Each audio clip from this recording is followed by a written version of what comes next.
like sharp nails going all over the place, and it just something about missiles is just when it happens somehow, like in a place that's decently far from you, you hear a really loud sound, but when it happens really next to you, you don't hear anything.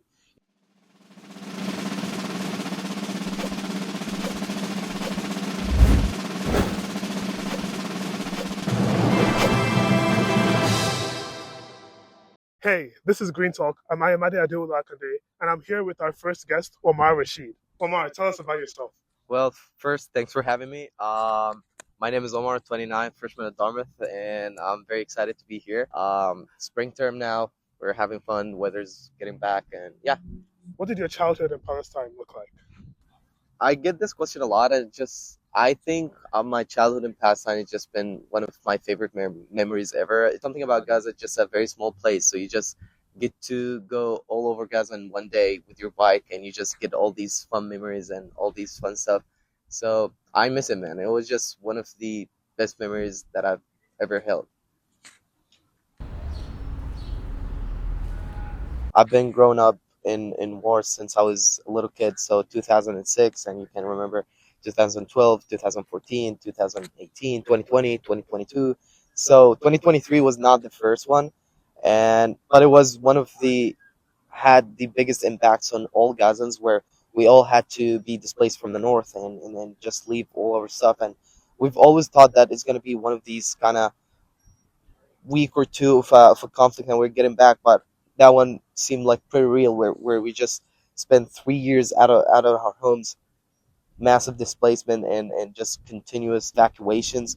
So that was a life shifting event in my life, I would say, where we just in a one night where I was sleeping in my comfy bed, where I just now sleeping in this random house with this random rooftop that I don't know where we are, worrying about the next day where we'll have food for the next day or we'll be staying in the same place. It was kind of like a good thing, which is like a bittersweet thing to be thinking about, which is a good thing that was a family, was a small family where we could like easy for us to mobile, but it was hard, man, and we had to evacuate over then 10 times at the after October 7th, where we went to the south and we would north back again, and then more to the south. There was no food allowed, no aid allowed in, so it was crazy, and none of us had ever thought that we'd go through that, but it's like going through hell in real life, which was somehow a crazy time to be living in.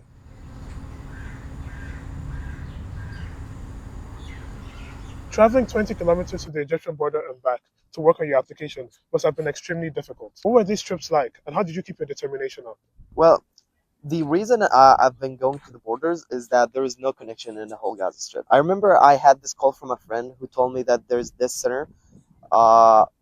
There's like an internet center where there's a lot of servers working on a battery somehow with solar panels, and he had an internet connection, and that was crazy for me to know. And I thought that I wanted to seize this opportunity to just go and apply and just shoot my shot.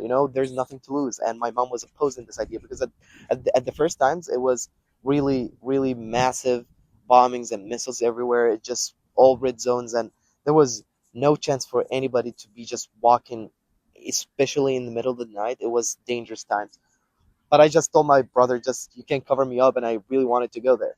I go there, and in the middle of the way there was a missile that happened to struck in front of me, and there was like sharp nails going all over the place, and it just something about missiles is just when it happens somehow, like in a place that's decently far from you, you hear a really loud sound, but when it happens really next to you, you don't hear anything. You just like have this kind of realization that there's something happening. It's all like smoke everywhere, and I have no idea what is going on. And all of a sudden, I hear people and the ambulance coming, and I just at this moment, I just started checking my body because in these kind of tense moments, if something happens, you kind of don't feel it. And then I went back and I made sure that everything is fine. And then my mom saw my face and she didn't even kind of recognize that. And then she was pretty sad, and I kind of felt really stupid for doing such a thing. So I thought that year, I promised my mom I would never do that again. And it's just my priority right now is my family, and I'll just prioritize surviving. But next year, same time, I found myself at the same place, same thing, nothing ever changed. As I told you, we thought the war is gonna be 1 2 weeks and we're getting back home, but having the same reality over a year, and where you haven't moved a step forward, where you have to be seeing your friends or people outside just achieving things in their life, it was kind of hard for me to cope with this. So I just went to my mom and I told her, "Hey, I know I promised you that, but now I'm gonna be planning earlier, so I wouldn't have to be stupid enough to go in a day of a deadline to go to this internet center. I'll just start right like before and have a good pre-plan where I could apply." So I would take the prompts of my ED school, which was Dartmouth, and just go back, write about Dartmouth and why I want to be there. And yeah, it was pretty tough, but it was one of the kind of things that I'm proud that I've done because it brought me here somehow. And it just kind of I go through these memories every kind of single trip that I went there was worth it, and that's what matters for me.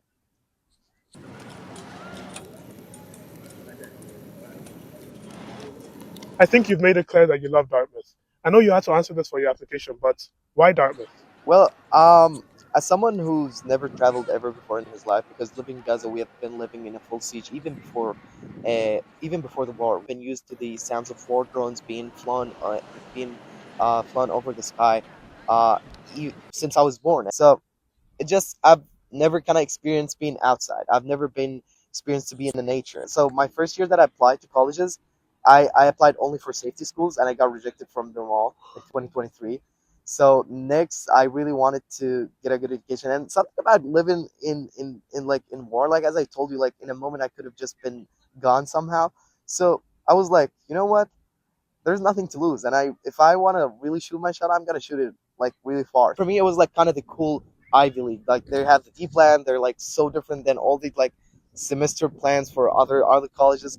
At the same time, I really like the community here. Since I was accepted, first people to contact me and to ask me like how can we help you were Dartmouth students. In fact, that's like heaven on earth. And if I wanna go for a school, I would go for an Ivy school, and I would go for Dartmouth. And thanks Dartmouth for accepting me. Like I'm very appreciative.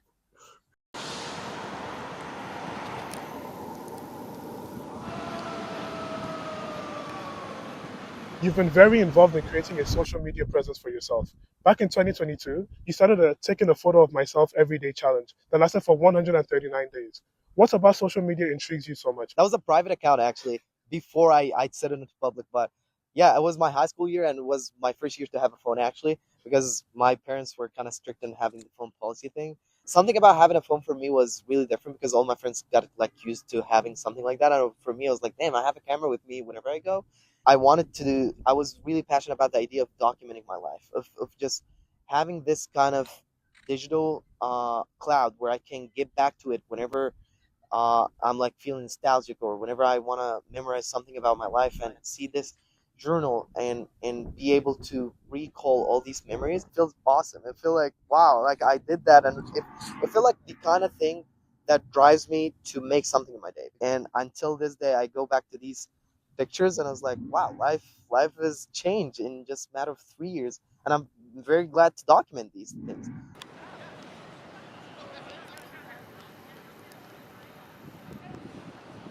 The OmarHerzShow, an Instagram account you started with your friend to document your life in Gaza, has amassed over 1.4 million followers since 2024. Why did you start this account, and why do you think it connected with people so strongly? Yeah, so my friend's Muhammad Sharaut. He's one of the first people that I've met since our evacuation because, as I told you, there was no signal, so we just been disconnected for all my friends. And one day I was searching for ice for my brother's medicine. So I was just walking in the streets and asking people if they have ice, and people would just look at me like crazy, like how can we find ice in the middle of like full electricity shortage? Then I found my friend Muhammad, and then when I found him on the street, I was like, found myself hugging him. I was like, how's life going? It was 3 months, and at this moment, you just kind of predict whether this person is alive or not. And for me, seeing him as alive is just as seeing him since I haven't seen him for 100 years. But like I kind of like started talking and stuff like that. I was like, "What are you doing here?" I was like, "I was looking. I was looking for ice for my brother's medicine." I was like, "Yeah, I got you." So I found myself spending most of my days with Muhammad because he's the only guy that I could see, and it's just we don't call, we don't do anything because there was no signal. So We just be like, oh, meet you at this place at this time tomorrow, and we do that, and I see him there, and we do that every day, and our lives were just so crazy. So our families lost their jobs. My mom used to work in a humanitarian organization, and she had to evacuate, so she left the workspace.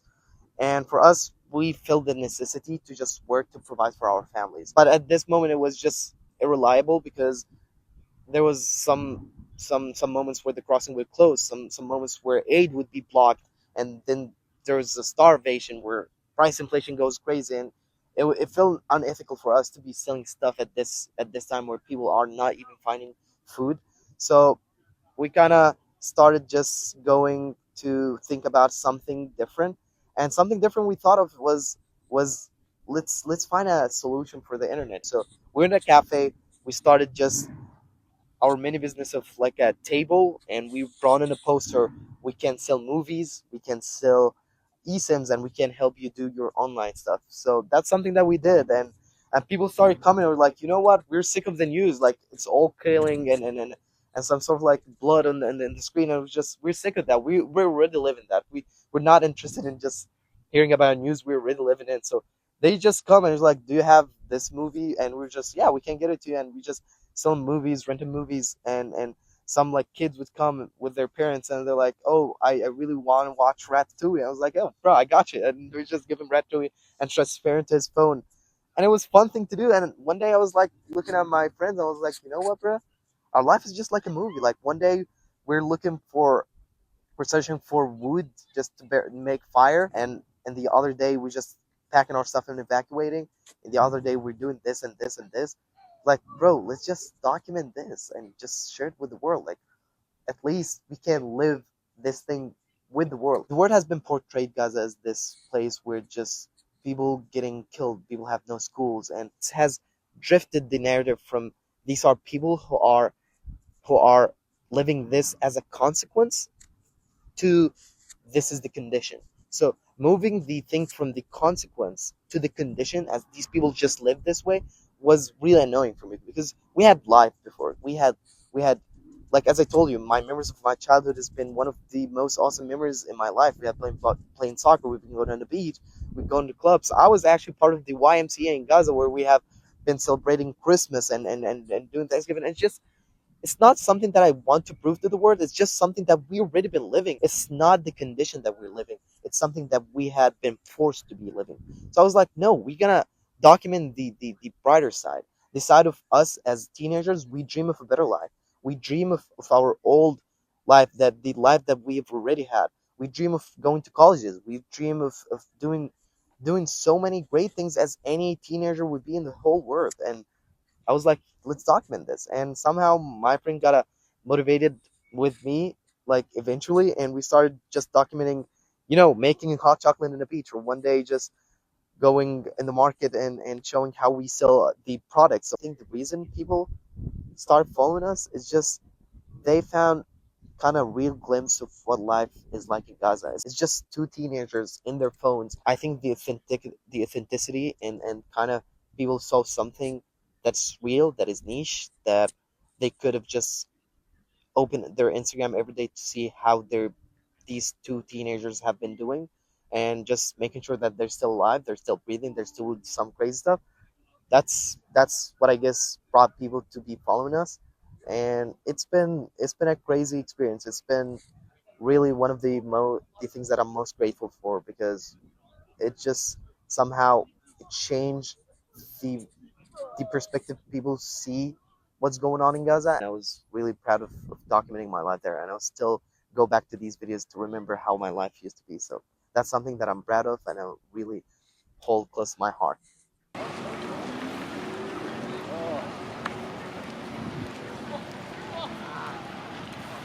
On the 3rd of April 2025, you posted a reel with the title, Can Someone from Gaza Get into an Ivy League School?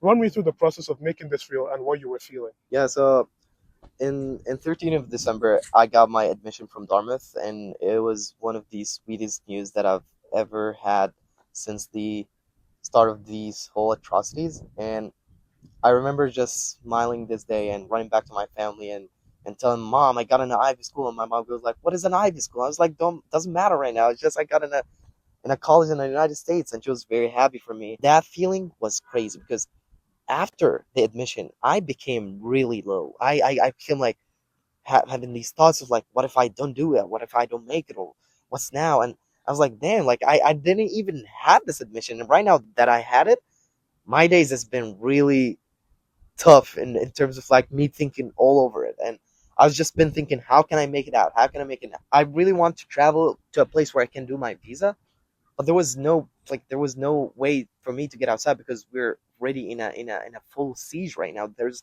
no aid getting in, and we're getting starved. Like even food, we're eating from the stored food that we had stored throughout the days, and I'm somehow asking from me to get outside to get a visa to get education. It's like one of the most trivial things to be asking for at this time. So it was nonsense. But for me, I was kept kind of being delusional. I just kept calling for that thing. So we've made a petition. We've collected more than 40,000 signs here in Hanover for me to get out. I've called senators. I've called a lot of people that I've known, and most of them tell me that, man, it's just hard. Like, I'm sorry, but there's even kind of U.S. citizens stuck in Gaza, and we can't get them out. So we really can't know what to do. And then one day, there's a journalist called Hind Al-Khudari, and she's been in my she came to visit, and we drink coffee there in our place. And I told her because she knows a lot of humanitarian workers based on the type of work she does. And I was like, a lot of humanitarian workers who comes in Gaza, like, can you ask him for me to get outside? She's like, Omar, like that's not even a possible thing. There's some humanitarian workers who are stuck inside who can't get out. It's not a thing that I can help you with. And I was like, just help me. Like I'm really. And she saw how desperate I am. So Hindul Khudari told me, Omar, the only thing that you could do is just put this exposure on media. Just put pressure on media. I was like, you know what? I'll put this pressure on media. And I asked my brother for his phone, and I put it on a tree in the land next to our tent. And I said, can someone from Gaza get in an Ivy League school? And yeah, somehow a miracle pulled, and someone was able to help, where I was put in an emergency evacuation list, and I was able to go outside to get my visa and to be here somehow. Until this day, whenever I text him, I say, "Damn, you like if you didn't come to drink coffee this day, I don't know if I would make this video." So it's just one of the crazy things that I was like, "All right, you like okay, is it the only thing that I can do? I'll do it now," and it happened, man. So I'm very grateful for that.